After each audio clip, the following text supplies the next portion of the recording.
Nathan Studios, of course, ni Ibiang na mag-dub? Nung una po, nagdadalawang isip ko ako, totoo. Kasi hindi ko alam if kakayanin ko ba. Kasi as a baguhan naman po dito sa industriya, hindi ko po alam yung mga dapat gawin. Hindi ko alam yung galawan. Lalo sa dubbing po, ikaw mismo talaga yung mag-a-adjust dun sa emosyon nila.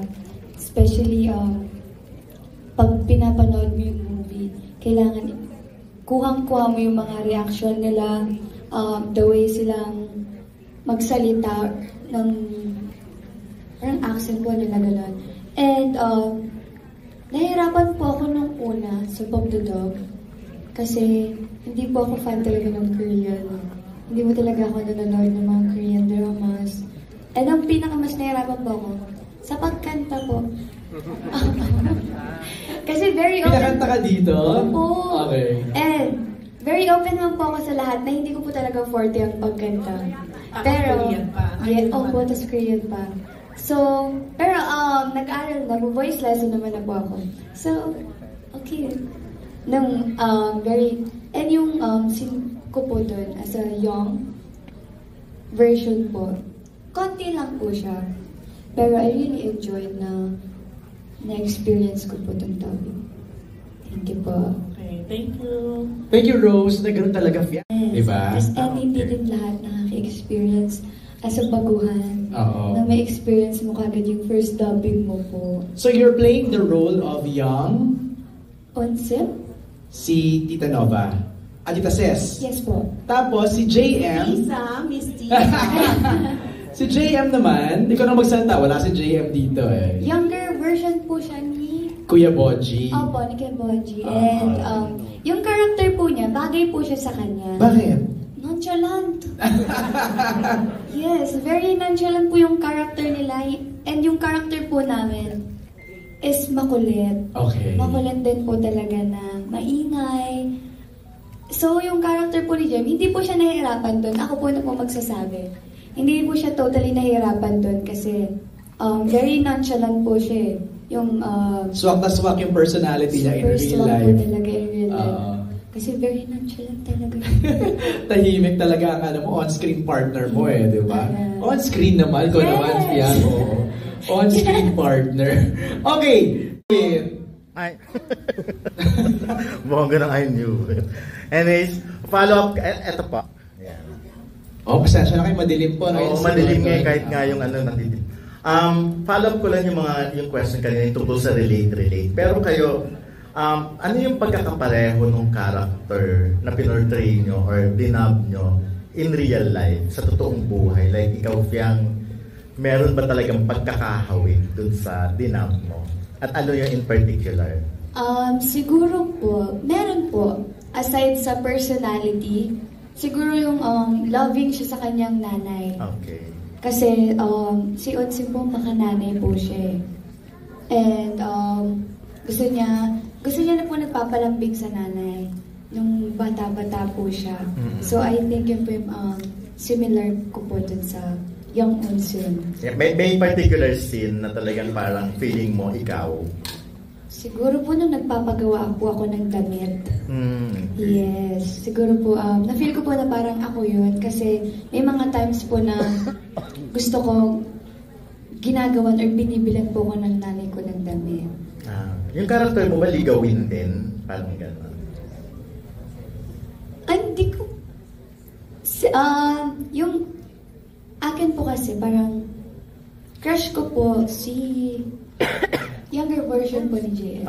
Yung younger version po niya. Crush po namin ang isa't isa siguro. So relate in real life, parang ganun din. In real life po? Thank you po. Next. Okay. So yun na yung sagot. Yes. Ayun naman, kay Tita Nova, kay Tita Ses, then meron ba mga particular scene na feeling nyo parang ako ito talaga eh? May napagdaanan ko rin yung ganito eh. Yes. Yung friendship. Okay. Parang katulad ng friendship namin. Nakikita namin yung sarili namin dun sa dalawang matanda. Matanda talaga. Matanda talaga eh. In character po ba kayo ngayon? Matanda na tayo, aminin mo na rin. Kaya na ganyan po yun sa movie. Yan, ganun. Ayan, Nag-aaway din sila. Pero talaga nalulungkot din ako sapagkat meron din ako nakikitaan sa ating Filipino families na gano'n ang nangyayari. Nagiging materialistic tayo, nagiging makamundo na ang kabataan, na parang nababaliwala ang pamilya, lalo na ang mga lolo at lola. At dito makikita natin kung gaano sila kahalaga sa atin, kung gaano nakakaawa yung gano'n. So, this movie, sana'y magbigay ng magandang aral, mapanood ng mga kabataan, how important ang pamilya, lalo na ang mga lolo at lola na nag-alaga nung maliit ka pa, nung baby ka pa, hanggang lumaki, and then just like that, na parang wala na. Kasi ang iniisip mo na lang, sarili mo. So this is a very dramatic movie. Pero may lesson sa ating pamilya. So dapat talagang mapanood ng mga bata. Kay Miss Cez naman po. Okay, siguro yung ang tanong mo yung pagkakahaway sa pagkatao ko. Siguro, hindi na siguro sa character ko, kung hindi sa character din ni Nova, naming dalawa na, alam mo yung pagmamahal ng isang nanay ay hindi matatawaran. Lahat na lang ng kaya mo ibibigay mo sa anak mo. Kahit na nasasaktan ka na, kahit na wala nang maitira sa'yo, ibibigay mo yon. Kahit wala silang ibalik sa'yo.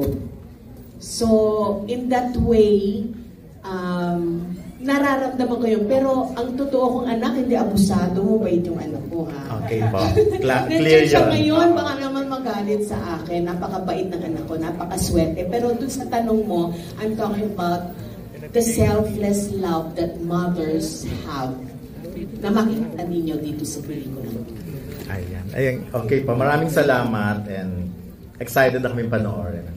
Konting hintay na lang Don. In a few minutes, we'll be screening the movie already. Chok, sino next? Mula sa Rider Studios, Philip. Ang gagalingan nila Miss Nova and Miss Cez, dahil na din ang tagal na nila sa industriya. Siyempre, mas madami na silang experience sa buhay. Pero ikaw, bilang bata, ano ang gusto mong maisip o maramdaman ng kapwa-bata o ng kabataan tungkol sa pelikula na magagamit na nila kahit andito pa lang sila sa estado ng buhay nila? Siguro po para sa mga kabataan na katulad ko.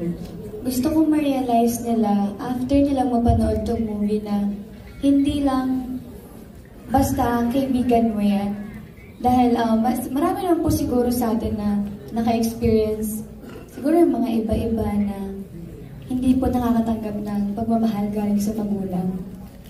So, after watching these movies po, madami pong realization na hindi lang pala sa pamilya mo mismo mararamdaman yung tunay na pagmamahal. Mararamdaman mo din siya sa best friends and sa mga tunay na kaibigan. So, yun po. Salamat po. Thank you po. Love is... Ayan. Dahil wala pa naman po akong anak, no? I-share ko lang yung sa mami ko and sa lola ko po. Yung mami ko po kasi, very siya eh. Kung paano siya mag-care sa akin, super protective, pero hindi naman po dun to the point na super taming bawal. She let me enjoy my teenage moments po and my teenage life. So yung mami ko po, very protective, very malambing, and pag alam niya mali yung isang desisyon na gagawin mo, pipigilan ka po talaga niya. And siguro yung lola ko po kasi, yung lola ko po yung nagpalaki sa akin since baby po ako. Kasi yung mami ko nag-OFW po, so nagpagsabagaran po siya sa ibang bansa. And yung lola ko po aminado po ako na super makulit talaga ako. Gusto lagi nasa labas na bata, naglalaro ng mga kung ano-ano. And nag-promise ako sa lola ko and sa mami ko na one day, I'll make them proud sa akin. Pero yung lola ko po kasi, she died years ago na po. When I was 11, I think. When I was 11. And ngayon po, hindi niya na po ito nakikita. Lahat ng achievements ko. So, sana, yung lola ko po and mommy ko, yung lola ko po in heaven, proud siya sa akin. And sa mommy ko, sana proud siya sa akin sa lahat ng ginagawa ko. Kasi lahat naman po ng ginagawa ko para sa kanya po ito. Yun po, thank you. Thank you, Fiang. Thank you, Natalie.